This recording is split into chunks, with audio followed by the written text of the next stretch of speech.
আজকে সকালবেলাতেই নিজে আগে রেডি হয়ে শুরু করেছি মাকে রেডি করতে। মা তো করবে বধূ বরণ, তাই একটু সাজিয়ে দিচ্ছি। আর এই যে বরের গাড়িও চলে এসেছে। অনেকটা তো পথ, তাই ওদের আসতে প্রায় দুপুর হয়ে গিয়েছিল। এবার গ্রামের সব মন্দিরে প্রণাম করে দেবে বাড়ির দিকে রওনা। আর বাড়িতে ঢুকে বধূ বরণের পরেই তো হাজার একটা রিচুয়াল। এখন চলছে কড়ি খেলা। কড়ি খেলা শুনতাম, কিন্তু নিয়মটা জানতাম না। এবারে নিয়মটাও জানলাম। আর এখানে দিদি, বোন, বৌদি, জেঠুমা সবাই আছে, সবাই চেয়ার আপ করছে। কিন্তু বিয়ের সব নিয়মিত মেয়েদের পক্ষপাতিত্ব করে, তাই জিতলো দাদাই। কে হারলো কে জিতলো না দেখে এরপর থেকে তো দুজনের একসাথে পথ চলা শুরু হলো। আসতে তো ওদের দেরি হয়ে গেছে, কিন্তু নিয়ম কানুন তো মানতেই হবে।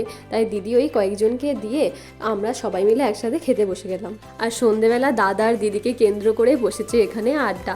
ঝরছে একেবারে হাসির ফুলচুরি। এখনও কালকের দিনটা বাকি, তবে আমাদের হাসি ঠাট্টা চলবে এখনও পরশু অবধি। সেই ভিডিও মিস না করতে হলে অবশ্যই সাবস্ক্রাইব করে রাখো।